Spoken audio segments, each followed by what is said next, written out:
Have you ever felt like there's something more going on in the Quran? You know, not just stories and rules, but maybe a hidden system? A kind of divine physics where knowledge literally becomes a force, and a single command could set off a chain reaction that reshapes reality. Well, the source material we're digging into today lays out exactly that, a map of a divine circuit. So let's trace it. And it all starts with this one simple question. When will you hold the book?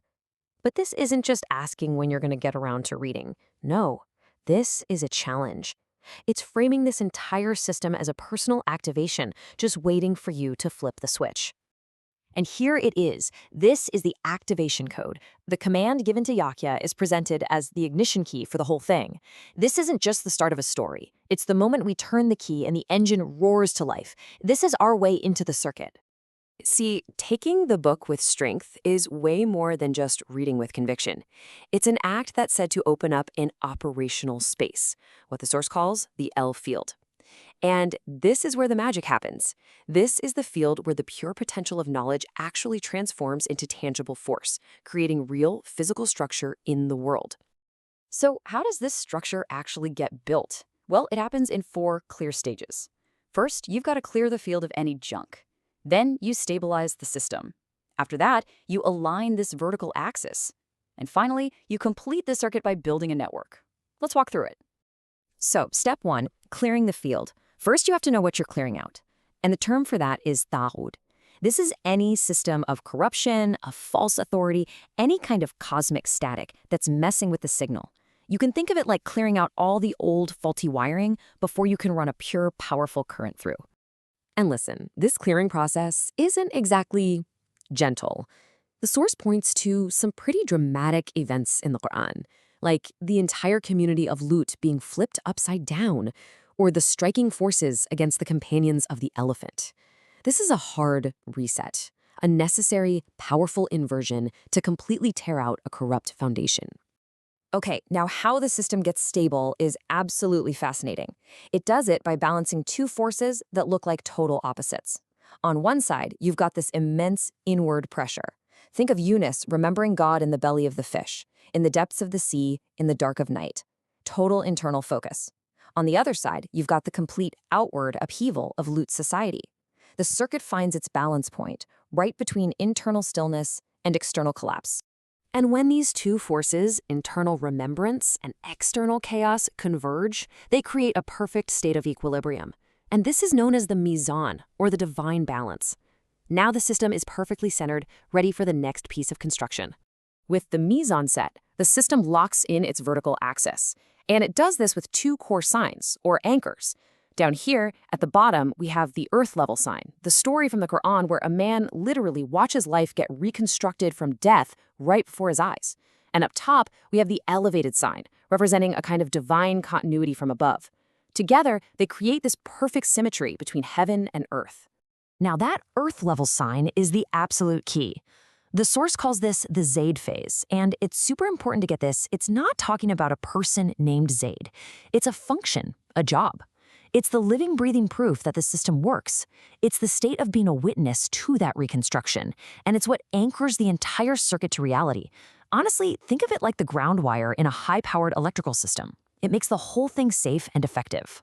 All right, so the field is cleared, it's balanced, it's aligned. The last step is to complete the circuit, and this is done by networking a series of, well, let's call them functional brotherhoods.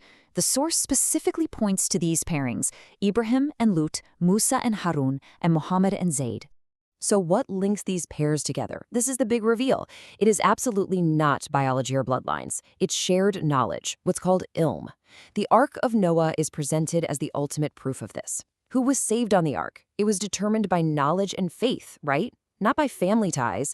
In fact, the system actively cuts off corrupted biological links, like Noah's son or Lut's wife. It proves that survival in this circuit is all about knowledge. And this incredible network, built purely on shared knowledge, isn't just expanding forever. It's all heading somewhere. It's designed to resolve, to converge, into a single, unified state of being. The source identifies this endpoint with the name Aḥmad, the ultimate point of return for the entire system.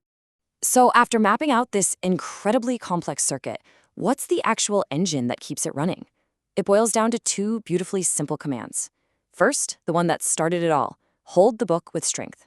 And second, the one that keeps it going, remember God and He will remember you. This remembrance is the proof of connection, kind of like when Ibrāhīm's heart was shown how scattered pieces will always return when you call them. And that right there perfectly illustrates the circuit's design. This isn't a one-way street. It's a self-sustaining Möbius loop. The act of holding the book leads to remembrance, and that act of remembrance reinforces your strength to hold the book. It's a perpetual cycle, a feedback loop that just sustains itself forever. So let's just run through the whole action-reaction sequence one more time. It starts with a command to hold the book. That triggers the uprooting of corruption. The system then stabilizes itself through deep remembrance. That stability allows you to witness reconstruction on the ground and align with the sign from above. And the whole process is sustained and brought full circle by returning, always, to remembrance. You can see it, right? A complete, elegant flow. So, why does any of this matter? What's the takeaway for you? Well, according to this source, this isn't just some abstract diagram to look at. It's an interactive map. It's an invitation for you to become a conscious interface, to actually step into the circuit and participate in this divine loop of what it calls prophetic action, which is like a Newtonian force, and messengerial knowledge, which is more like quantum patience. And the ultimate purpose, the grand design of this whole circuit, it's really profound.